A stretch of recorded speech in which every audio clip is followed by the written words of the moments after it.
Boa noite de novo. Vamos hoje então refletir a mensagem espírita, essa mensagem consoladora, tão necessária aos nossos dias atuais. Nós vemos, basta lançarmos o nosso olhar, seja ao nosso redor, em nossa cidade, ou através da mídia que alcança todo o planeta, e nós percebemos as grandes dificuldades que assolam a sociedade nos dias atuais. Temos visto a violência ainda presente, e não só pensando em guerras, mas pensando até dentro do lar.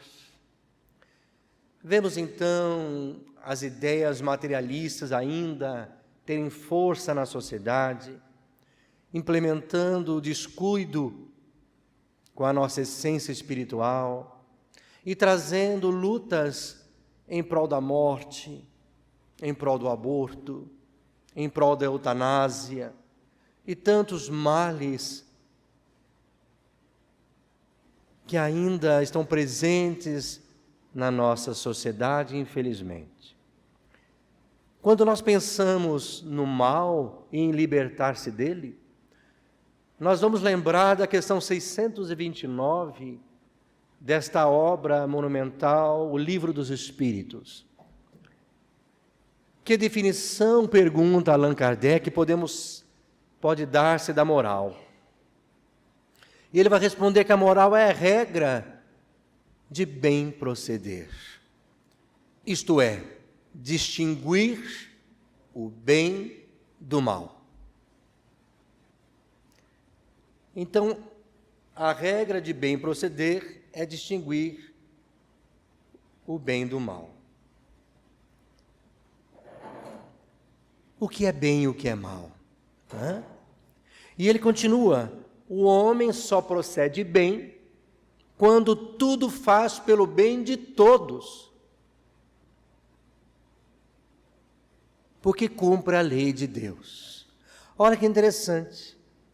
Então o mal tem a relação, com a inobservância das leis de Deus.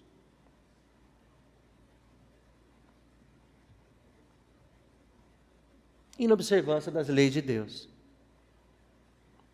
Então quando a gente fala em mal, parece algo tão assim, pesado, e às vezes longe de nós, mas toda vez que nós deixamos de cumprir a lei de Deus, já é um mal.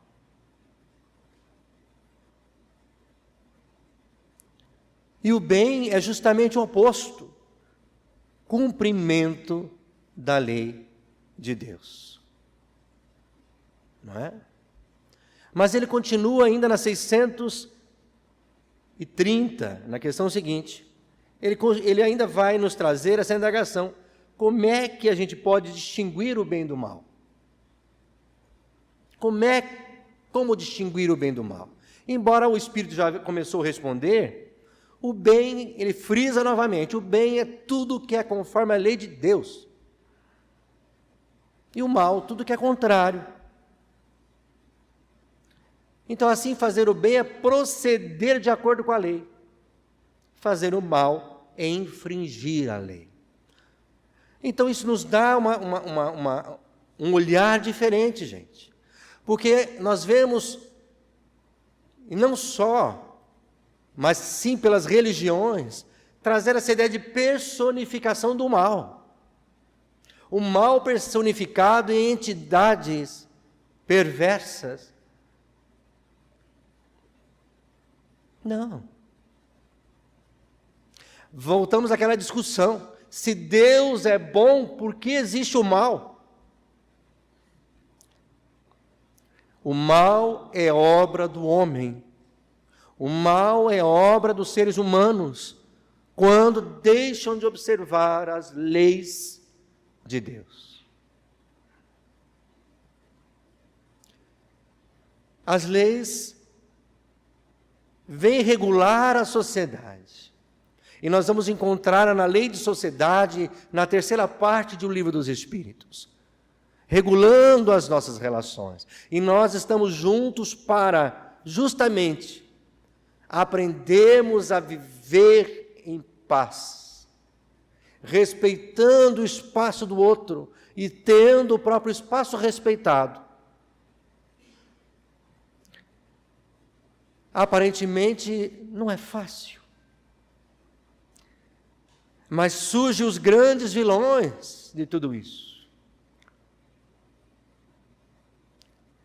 Esse mal que nós buscamos e enxergamos com tanta facilidade no outro, como é difícil de enxergar o mal em nós. Como é difícil de olhar para si mesmo e ver, o mal está em mim.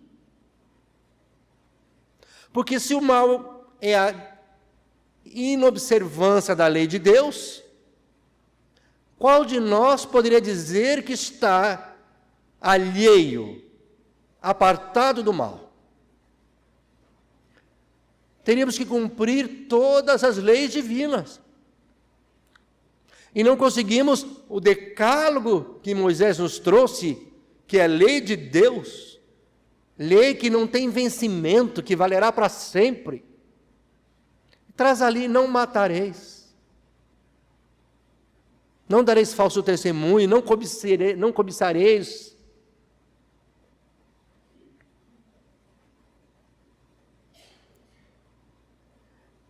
Regras básicas que ainda hoje não são observadas. E aí nós vamos verificar as grandes dificuldades da sociedade. A dificuldade de viver bem, né? A dificuldade da gente aprender a ser mais fraterno, mais solidário, mais tolerante com o próximo. A regra básica, agir com o outro da forma que gostaríamos que o outro agisse conosco, na mesma situação. Não é algo que exige intelecto, não é algo que exige esforços demasiados de entendimento. É claro, é um preceito claro, simples de entender, mas difícil de viver, porque nós nos permitimos que o mal permaneça em nós quando não lutamos contra as nossas imperfeições. Quando continuamos a não viver as leis perfeitas de Deus. E aí nós vamos encontrar, numa obra psicografada por Chico Xavier, falando à Terra pelo Espírito Teresa d'Ávila, uma mensagem muito singela, de título lembrete. O mundo, diz ela, é cerâmica sublime, em pleno cosmos. A carne é o barro, o espírito é o oleiro. Cada homem plasma seu destino de acordo com a própria vontade.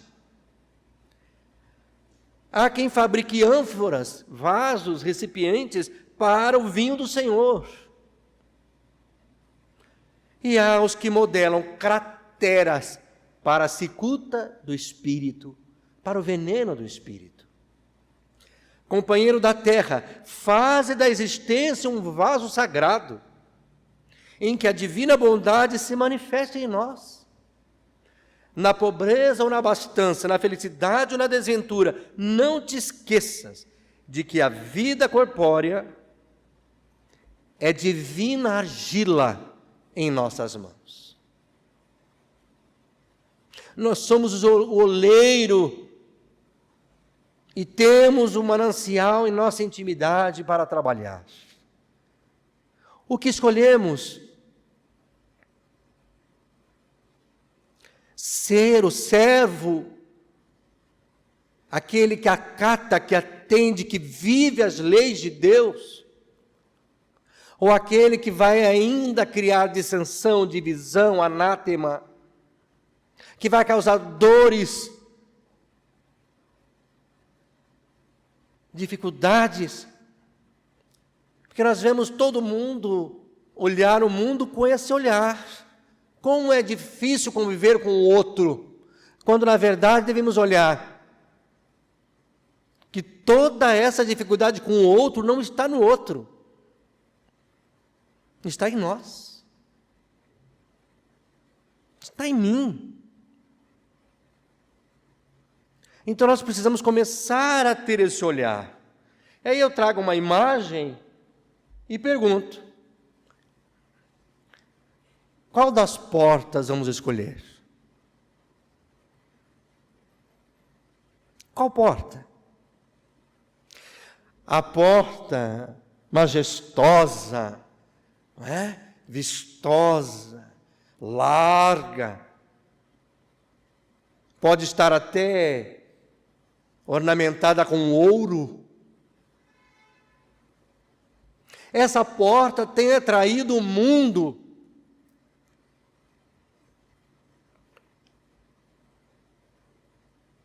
Mas quem se aventura a entrar pela outra porta? Estreita, sem graça, maltratada. Nós temos escolhido em nossas vidas, no mundo, é muito fácil a gente se encantar com as ilusões. É muito fácil optar por aquilo que é imediato, que nos traz um prazer instantâneo. Mas tudo isso nós não levamos conosco. Tudo isso nós não temos como sermos proprietários. Não nos pertence. As ilusões do mundo são quimeras, atrativas, brilham, convidam, mas não preenchem, não satisfazem, porque nós somos espíritos imortais, temporariamente num corpo de carne. Nós não levamos no momento da morte, porque não são conquistas, não são troféus, as ilusões ficam aqui. Nós não carregamos o pseudo-poder, não levamos nada do que é ilusório, ou daquilo que pertence apenas ao mundo físico, nem nossos títulos nós levamos.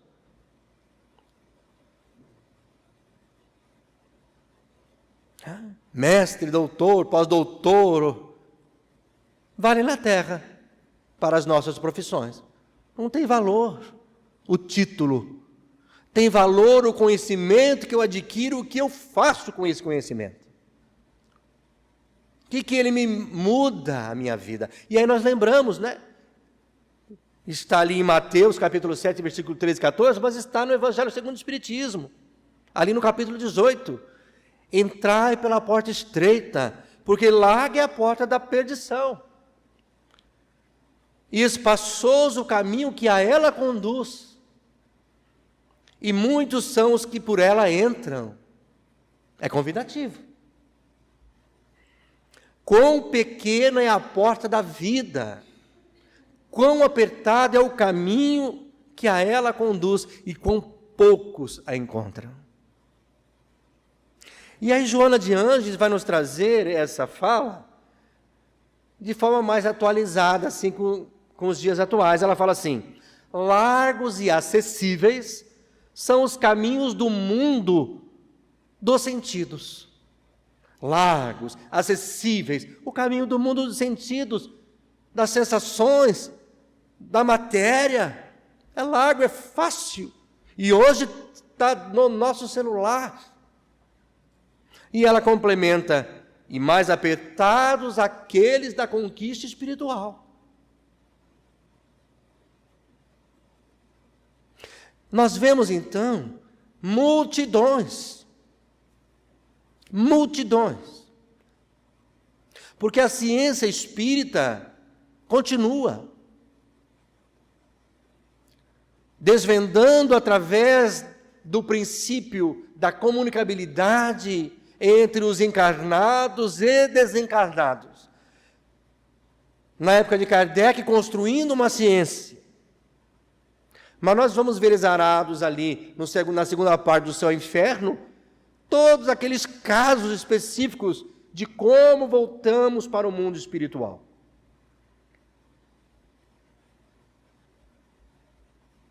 Bem, felizes, realizados ou destroçados. Infelizes, perturbados.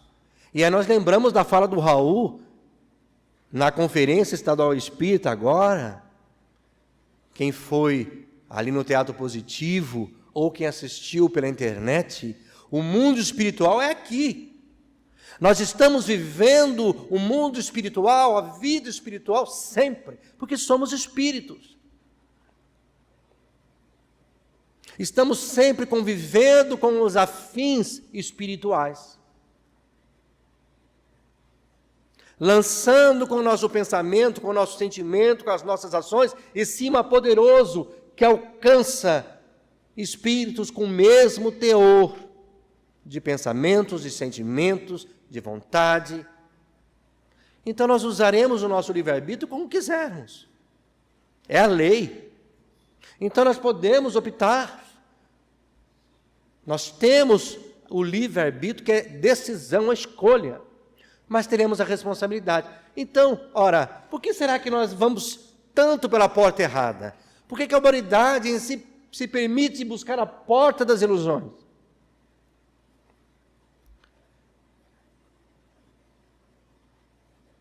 O Espiritismo vem, então, trazer tantas informações, tantos fatos concretos, que nos fazem ver essa porta com uma diferença agora.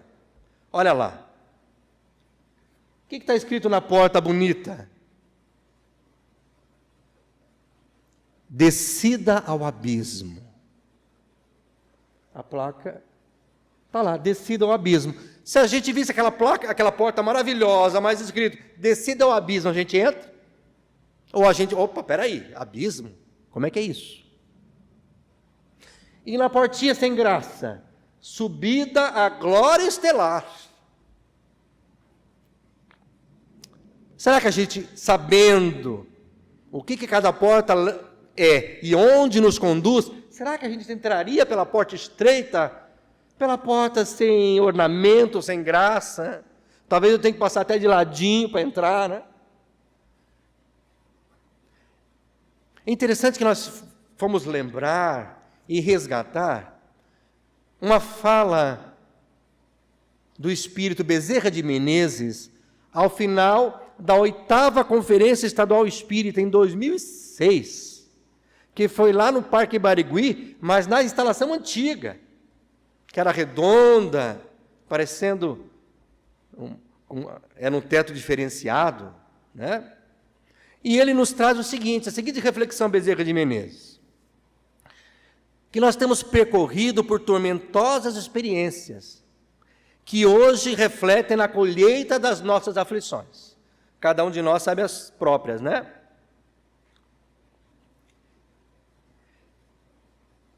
Ele vai nos falar que nós já transitamos por caminhos quase intransponíveis, diz ele. E assinalamos com deboche sobre as divinas leis e o desrespeito para com as oportunidades redentoras e libertadoras que nós sempre tivemos em cada encarnação. Aí ele continua, segundo o benfeitor, né, ele vai nos trazer ainda mais reflexão. Foi-nos enviados sempre missionários para nos trazer a verdade, o caminho. E nós fomos vendo e deixando passar a oportunidade. Ah, muito bacana, muito sensato, mas não quer. Ficamos sempre com as ilusões. Abnegados benfeitores, luminares da espiritualidade, desceram ao planeta em diferentes épocas da história e nos trouxeram novamente a mensagem. E nós sempre recusando a mensagem. O que eu quero com isso? Debochamos. Tolice perder meu tempo com essas coisas. Eu vou viver o hoje, o agora. o material, o sensorial, o prazer. E aí, sempre deixamos de lado essa revelação imortalista, né? Sempre deixamos em plano secundário essa proposta divina de mudarmos, sempre escolhendo o gozo alucinante, imediato e voraz. Aí ele fala, depois nós recebemos o exemplo de Jesus, trazendo a mensagem incomparável do quê? Do reino dos céus. E nos trazendo a diretriz de como alcançar o reino dos céus, que está em nós. O reino dos céus é dentro de nós. É esse vínculo com as nossas escolhas, com o caminho, mas também, mesmo agora sabendo que há um depois, que há um reino após a vida material, uma continuidade dessa vida, nós não aceitamos. Aí ele nos fala, conhecemos mártires e apóstolos, e com alguns nós convivemos. Ouvimos o cântico de Assis, de São Francisco de Assis, e despertamos na época do renascimento do mundo, da beleza, da arte, de tantas coisas belas, mas nada disso nos fez deixar esse caminho equivocado, né? E ele vai nos falando assim, chegou o momento de nós escolhermos, porque agora, antes nós tínhamos as informações, agora o Espiritismo nos traz os fatos. Fatos. Não é mais informação que eu possa acreditar ou não. O Espiritismo prova, mostra fatos reais, concretos, dessa vida futura que Jesus inaugurou, trazendo esse conceito. Agora nós podemos até tatear a vida futura. Nós podemos perceber que nós somos reais após a morte, que nós temos um corpo espiritual concreto, e que nós vamos viver concretamente. Os fatos nos mostram, não só na codificação espírita, mas continuam sendo trazidos em nossas reuniões mediúnicas, espíritos contando seus dramas, seus sofrimentos, suas angústias, por não ter escolhido o espiritual, o real, o concreto, no verdadeiro sentido, que é o espiritual. Apenas o que convinha, o que era conveniente, à matéria, à profissão, aos afazeres do mundo, às viagens, etc. E que agora chegou a hora da gente usar essa mensagem como alimento, como pão da nossa vida. Que essa mensagem que é fato, que é prova concreta, possa nos colocar no caminho real dessa transformação que nos aguarda há muitos milênios. E que nós precisamos não deixar passar essa oportunidade que estamos tendo, de ir conhecendo que somos espíritos imortais e voltaremos para a vida na outra dimensão, extrafísica. Nós precisamos fazer aqui o que nos compete fazer. Realizar o que nos compete realizar. Decidimos por fazer efetivamente. Então nós vamos trazer agora 2 casos que vão nos mostrar que essa falta de decisão no caminho pode nos levar. E aí lembramos de Paulo, né, na carta aos Tessalonicenses, capítulo 5, versículo 22, guardai de toda espécie de mal, guardai-vos de toda espécie de mal. O mal é sempre o mal. Às vezes a gente fica passando o pano, né? Mas faz só... mal é mal. O mal é mal, repercute mal em nós e no próximo. Então, na década de 70, mais ou menos no ano de 74, havia um clima de festa no coração de um casal. Uma jovem que estava namorando com o escolhido para passar a vida juntos. Haviam decidido por traírem o matrimônio, por casarem-se. Estavam nos preparativos das festas. Estavam ali alimentando esse desejo tão importante de mudar a fase da vida. Então pensava nos preparativos, no casamento, nos convidados, no que ia servir, mas já pensava na vida a dois, se ia ter filho, como é que seriam depois, aquela felicidade, momentos abençoados. E no meio dessa festa, desse momento glorioso, ela descobre que o seu futuro marido havia traído com a sua irmã. Ela entrou em desespero. Caiu no abismo do desconhecido de si mesma. Começou a odiá-lo profundamente. Teceu em sua imaginação a ideia da vingança, de fazê-lo sofrer o que ela estava sofrendo. E ele fora invigilante. A irmã realmente havia dado em cima dele, sem respeitar a própria irmã, mas ele, que algumas vezes foi não aceitando, culminou por se entregar, entendendo que seria oportuno aquela decisão estúpida, tola.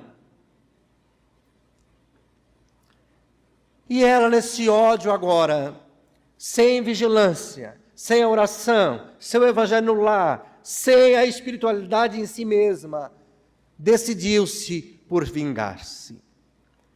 Conseguiu amarrá-lo e fez-lhe uma cirurgia com o bisturi nas suas partes íntimas. E ela falava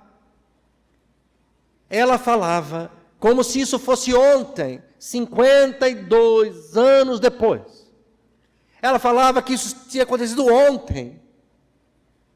E que ela poderia ter escolhido uma cirurgia cardíaca, mas não queria tirar-lhe a vida. Queria apenas fazer que ele sentisse o que ela havia sentido. O fato, o erro, o desrespeito às leis de Deus, trouxe da parte dele essa traição, e da parte dela o devolver com a vingança, com o ódio. Ela escolheu a vingança, livre-arbítrio. E quando nós damos asa a esses pensamentos equivocados, nós nos vinculamos às testemunhas invisíveis, os espíritos que prontamente vêm nos atender. Se é isso que você quer, nós vamos te ajudar. Lembrando do Espírito que se dirigiu a Jesus, nós somos legião porque somos muitos. E esses Espíritos, então, vinculando, chamados como um imã para a ideia absurda que estava no pensamento, foi à tona e virou realidade. E com o crime ela foi levada ao hospício, internada no manicômio. E ela estava indignada 52 anos depois, porque para ela, espírito, eles estavam felizes e vivos, soltos, livres do mundo, quando na verdade ele havia morrido com aquela cirurgia, sem anestesia, sem cuidados sépticos. 52 anos odiando. E começava o atendimento. São as escolhas. As escolhas que nós fazemos. O que vamos escolher?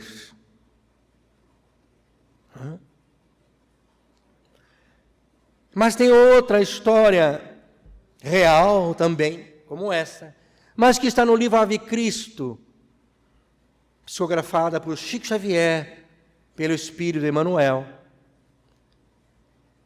contando que no ano 217 após Cristo, Quinto Varro, o jovem patrício romano, Era um homem realizado. Tinha a esposa que escolhera para passar a sua vida. Havia tido um filho que ele amava muito, ainda pequeno.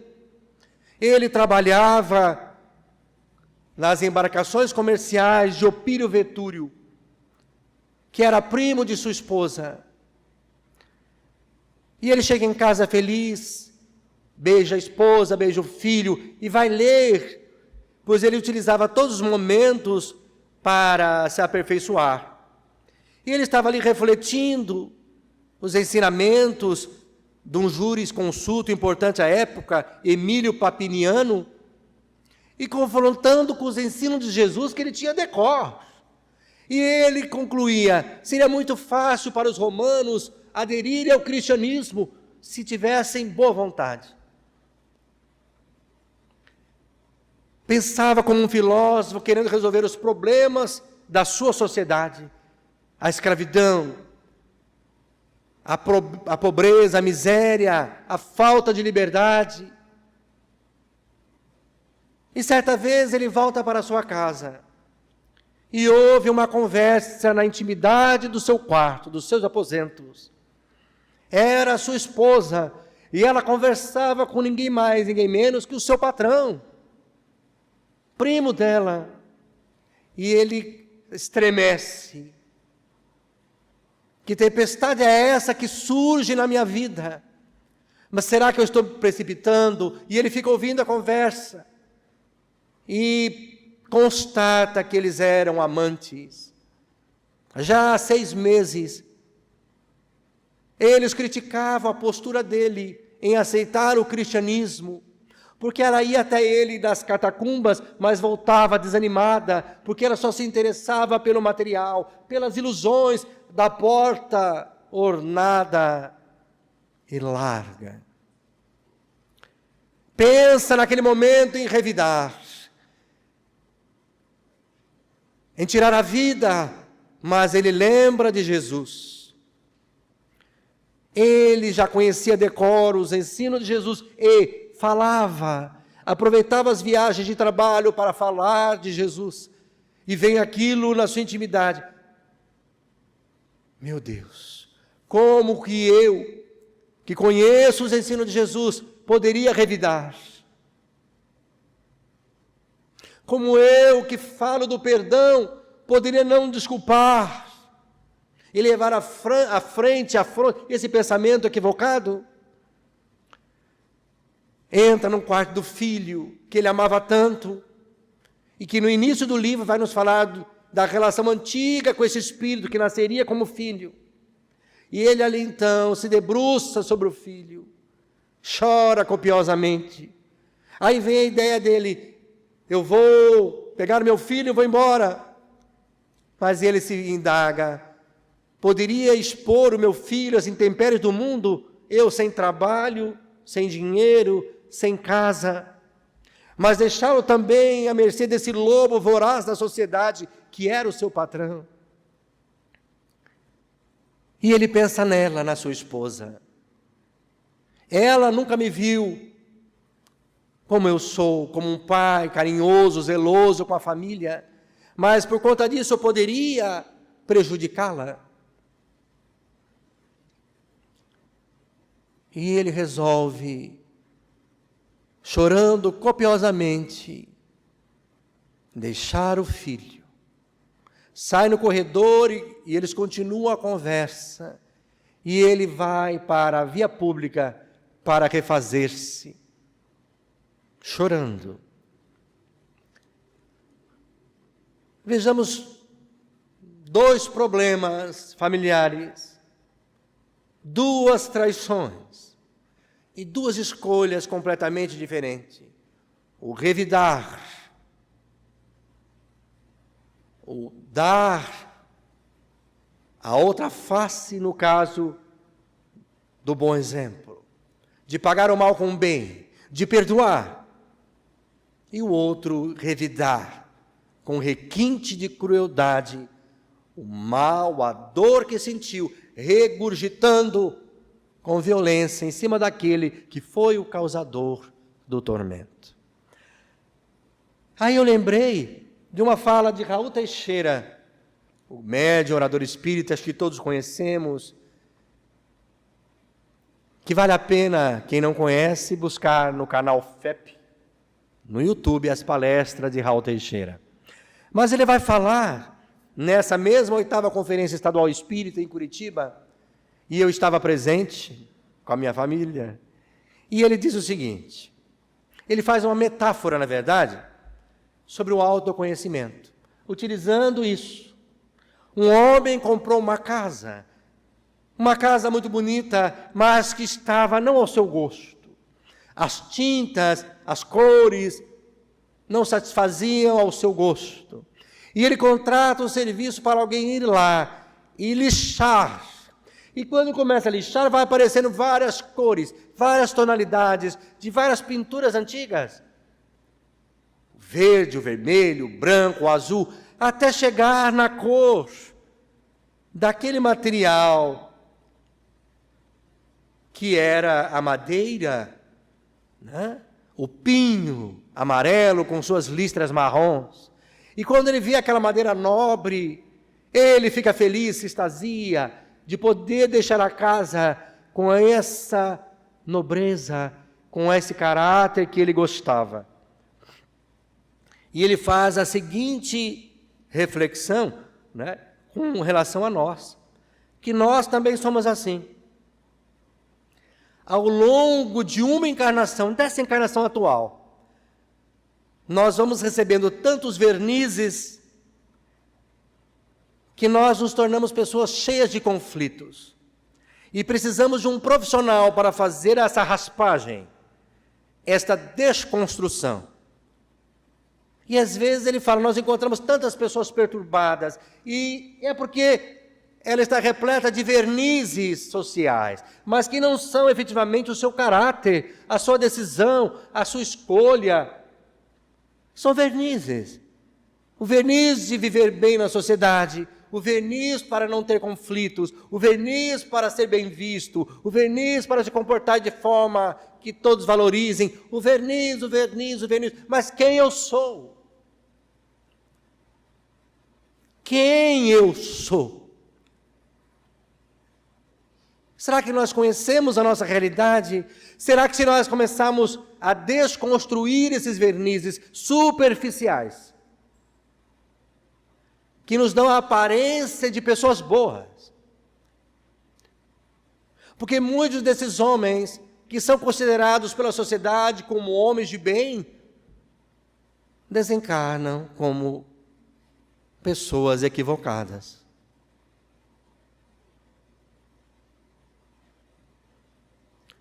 Então não se trata de ter verniz, não se trata de passar na superfície apenas. É claro que nós temos que nos comportar como devemos, mas essa ideia de nós nos conhecermos.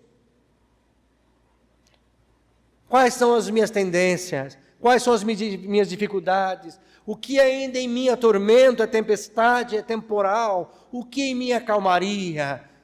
É sossego, é paz, é harmonia. Porque se nós não nos descobrirmos, nós nunca vamos dar o passo de reconstruir.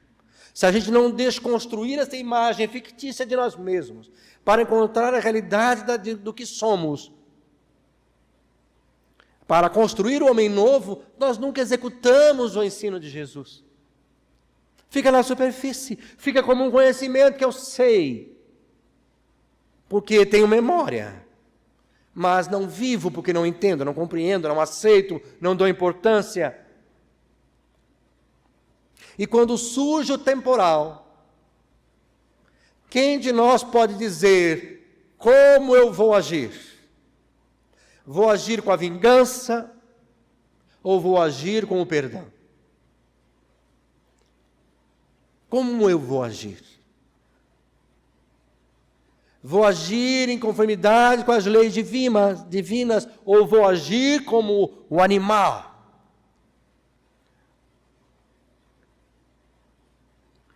Então são questões que nós precisamos pensar para não esperarmos o equívoco, a descida, a caída, para depois ver o que vamos fazer.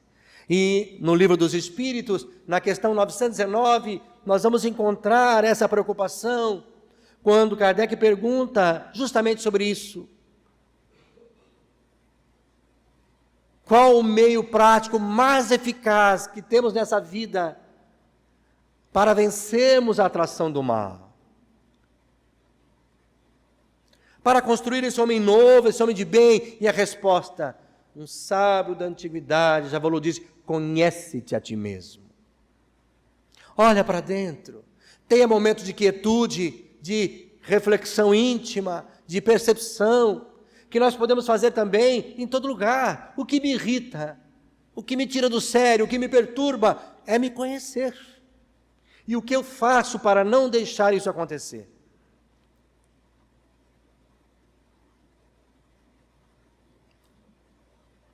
Então, o Espiritismo vem nos convidar. E aí, Santo Agostinho nos explica, porque ele pergunta: nós já conhecemos todo o poder, a importância, a grandiosidade desse ensino, mas como fazer? Como pôr isso em prática? E aí ele nos dá uma receita de bolo, tão simples, mas que muitos temos medo de fazer. Todos os dias, antes de me deitar, repassava o meu dia, tudo que eu fiz nesse dia, e ia vendo o que eu acertei, o que eu fiz que é harmonia, que é paz, que é bem, e tudo que eu fiz que é mal, que é contrário à lei de Deus, que é erro, que é equívoco. Anotar, para no dia seguinte eu saber e vacinar-me para não errar de novo, e não errar de novo, e ir corrigindo diariamente os nossos erros. Porque, gente, o Espiritismo nos traz essa certeza: nós somos imortais, não morreremos. Vamos deixar a parte grosseira e continuar vivos como somos, sem milagre. A transformação se dá aqui, durante a encarnação. Mas nós estamos, como disse Paulo, somos rodeados por uma nuvem de testemunhas, de espíritos que já morreram, e que são bons ou maus, como nós, mas que se vinculam com os pensamentos e os sentimentos em conformidade. E aí nós vamos lembrar de Leon Denis no Problema do Ser, o Destino da Dor, homenageado na nossa conferência. E ele nos fala o seguinte: o pensamento não atua somente em nós, influenciando, em nos influenciando, nossos semelhantes, para o bem ou para o mal. Atua principalmente em nós. Gera nossas palavras, nossas ações, e com ele construímos dia a dia o edifício grandioso ou miserável de nossa vida presente e futura. Modelamos nossa alma e seu invólucro com os nossos pensamentos.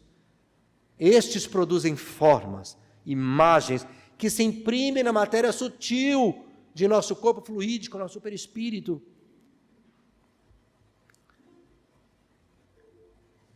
Oxe.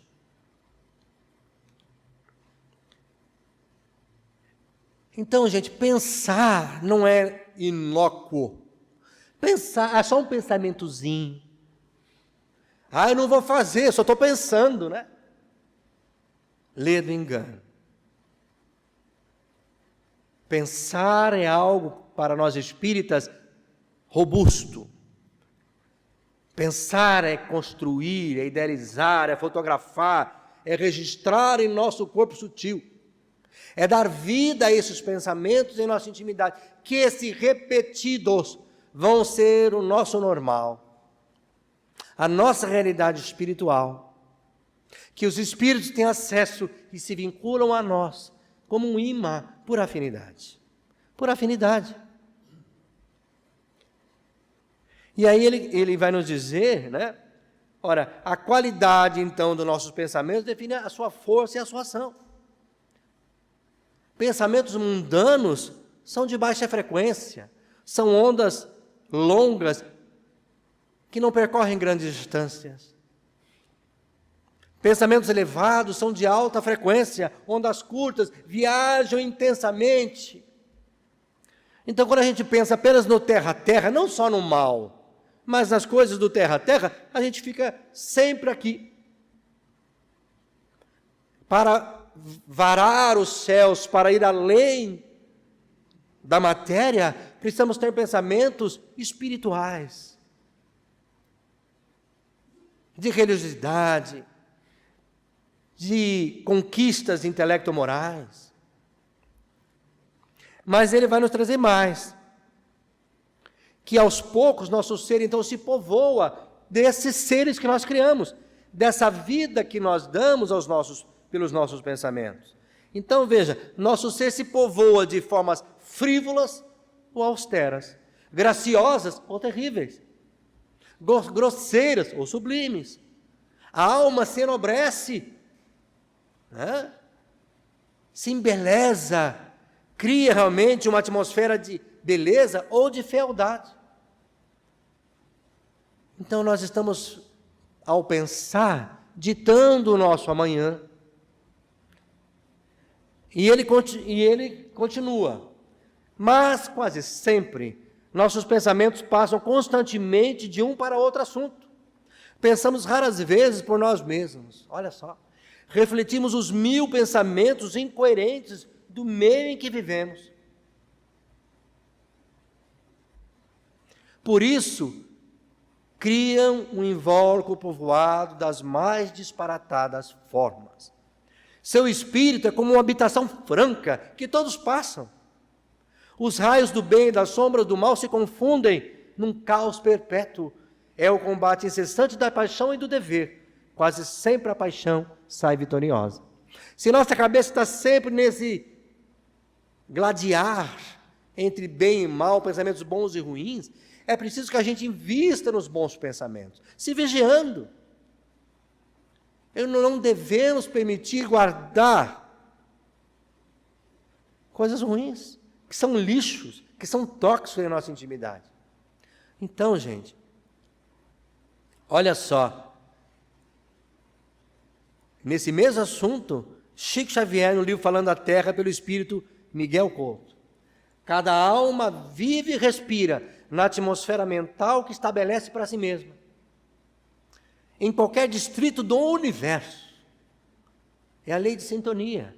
Purifiquemos o pensamento encaminhando às zonas superiores do nosso idealismo, buscando simultaneamente materializá-lo no terreno chão da luta diária, criando os novos motivos de felicidade, de confiança, de luz e de alegria na esfera de nossas horas vulgares, e a harmonia será a resposta divina aos nossos empreendimentos. Não tem como a gente ser invigilante, ser desatento, dar guarida a tudo e viver em harmonia e equilíbrio. A gente é uma confusão espiritual, mental, que vai repercutir com o tempo em nosso corpo. E o que fazer então? Qual a solução? É por isso que o lema do Espiritismo não é fora da igreja não há salvação. É fora da caridade. E nós vamos lembrar então a questão 886 do Livro dos Espíritos. Qual o verdadeiro sentido da palavra caridade? Como entendia Jesus? Benevolência para com todos, indulgência para as imperfeições dos outros, perdão das ofensas. E como é que a gente aplica isso? Gente, se a gente está vivendo esses altos e baixos, nós vamos ter que aplicar urgentemente a caridade em nós e no outro. Então, olha só. A caridade vai regular a nossa integralidade como espíritos imortais. Como é que eu aplico, então, a caridade no meu pensar? Nós pensamos o tempo todo. Nós precisamos, no pensar, aplicar a caridade em indulgência. A indulgência no avaliar o outro, no criticar o outro, no julgar o outro. Indulgência. Então, no campo do pensamento, sejamos indulgentes, conosco e com os outros. E no campo do sentir, nós sentimos. Nós estamos vivendo, convivendo, sentindo as ações boas e ruins e sentindo bem-estar ou mal-estar, prazer ou dor, mágoa, ressentimento, inveja ou não. E o que a gente aplica então? No sentir, nós temos a necessidade de aplicar a caridade e perdão. Nós sentimos a ação do outro negativamente, perdoa. O perdão não permita que essa mágoa, que esse ressentimento amplie. Nós damos a outra face, perdoamos. Se o outro agiu assim, é porque ele não conseguiu dar nada melhor ainda. Mas ele vai conseguir. E nós que sabemos que estamos constantemente mergulhados nesse mundo espiritual que é aqui, com os espíritos que se afinizam conosco em todo lugar, o perdão vai fazer com que eles não consigam se vincular em nós, assim como a indulgência. Ok, nós vamos então aplicar a indulgência no pensar, o perdão no sentir, e nós vamos estar convivendo o tempo todo, e aí nós vamos aplicar no agir, sempre a benevolência. Agir com bondade, gente. No agir, eu tenho que fazer ao outro o que eu gostaria que o outro me fizesse. Então a caridade, ela é um agente transformador. Se nós aplicarmos a indulgência no pensar, o perdão no sentir e a benevolência no agir, nós vamos construindo um novo homem, um novo ser humano, uma nova mulher. Então, nós não estamos aqui para ficar degladiando, sendo vitoriosos na razão da nossa beligerância com o outro, nas guerras diárias. Nós estamos aqui para nos pacificar com o outro. Mas eu preciso me pacificar intimamente. Não basta o verniz, eu preciso me pacificar para poder ter paz com o outro. Então é preciso que a gente haja, que a gente realize em nós essa... E precisa de coragem para a gente se olhar, para a gente se conhecer, para a gente olhar e ter coragem de aceitar quem eu sou. Porque fingir não resolve, eu finjo e vou morrer mal, que não fiz nada para mudar. Então eu encaro a minha realidade, eu me assusto, meu Deus. Eu me olho no espelho e falo, Jesus, não sou eu. O eu que eu pensava, o eu que eu imaginava, o eu que eu gostaria, o eu que eu queria, mas é a minha realidade. E agora? Agora eu faço o que eu tenho que fazer. Transformo com indulgência, com perdão, com benevolência. Para finalizar, esse texto de Joana de Ângelo no livro Sendas Luminosas, pela psicografia de Divaldo Pereira Franco. Olha só. Gente, para sair animado daqui, hein? O ser humano está fadado, destinado à glória estelar. Atingi-la depende exclusivamente, é só disso, exclusivamente do empenho que de si exija. Para conseguir a glória estelar, eu não dependo do outro. É exclusivamente do empenho que eu exija de mim. É isso, é eu comigo. Porque é fácil terceirizar a culpa. Ah, mas eu perco a paciência por causa do outro. Não, você é impaciente. E qualquer coisa que acontece fora de você, te pacienta. Ah, eu não sou violento, só como me prejudico. Então você é. Se você não fosse, não tinha violência. Se você é violento, quando acontece alguma coisa que vem de fora nas nossas relações, você é violento. Assuma, eu sou violento. E agora? Aplica a regrinha. Indulgência, perdão, benevolência. Isso é um caminho árduo, porque é uma subida, é íngreme. Então, o que ela conclui? Não desfalecendo, ou seja, não desista. Escolha o caminho e vá. É difícil, não vai acertar de primeira. Vai por ele, força e fé. Continua, não desista. Não desista. Está faltando força. Ora, que virão as forças. Pede ajuda, que virão as forças. Vem na casa espírita, toma passe, que virão as forças. Estuda, que virão as forças. Ouça uma música de boa qualidade, que te eleve, e virão as forças. Faça o evangelho no lar, em casa, que virão as forças. Mas tenhamos em mente, tendo em mente que a conquista desse planalto é mais difícil que a descida ao abismo. Para cair no abismo é uma escolha errada. Para cair no abismo é às vezes um momento de invigilância, de desatenção, de rebeldia, de revolta. Mas o Espiritismo coloca em nós os pingos nos is. Todo o mal que nós temos, nós construímos tijolo a tijolo.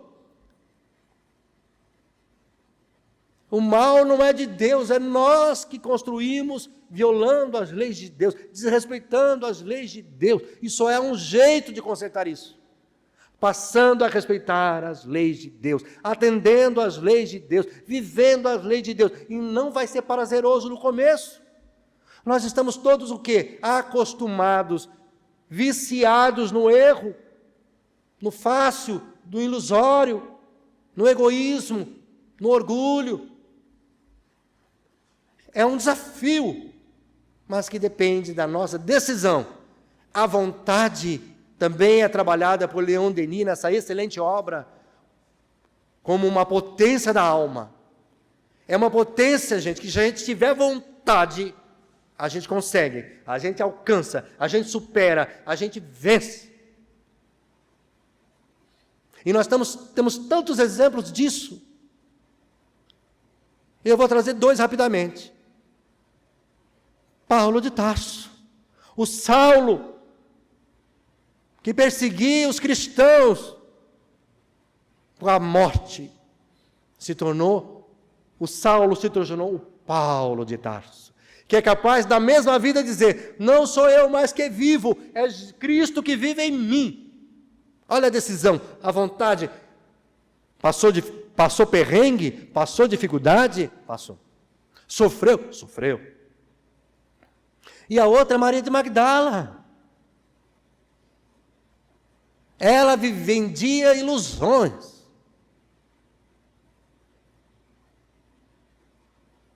Ela tinha a vida de rainha, mas das ilusões. A sua intimidade era de sofrimento, de angústia, de perturbação. E ela, quando conhece Jesus, e ele sem preconceito a atende, ele a orienta, ela usa a vontade e muda. E dali para frente é outra pessoa na mesma vida. Renasce na mesma encarnação e é outra. Então, nós só precisamos decidir, ter a vontade, a coragem e seguir esse caminho de renovação interior, de escolher o difícil, mas que é o certo, é o correto, que ninguém aplaude, mas é o que vai me trazer felicidade. Que o mundo não está nem aí, mas que eu sei que é o único caminho para construir a felicidade que nós almejamos. Que nós possamos ter a coragem para seguir esse rumo, esse caminho que Jesus nos deixou e que o Espiritismo, como cristianismo redivivo, que vem trazer o Consolador prometido por Jesus e relembrar Jesus, explicar Jesus, esmiuçar Jesus, seja para nós o estudo, o motivo para nos debruçar, conhecer e agir, transformando a nossa intimidade para colaborar na transformação do mundo lá fora. Que Jesus nos abençoe, nos fortaleça nessa caminhada, nessa jornada que Bezerra nos convida, que é o momento de comermos esse pão e vivermos. Muito obrigado.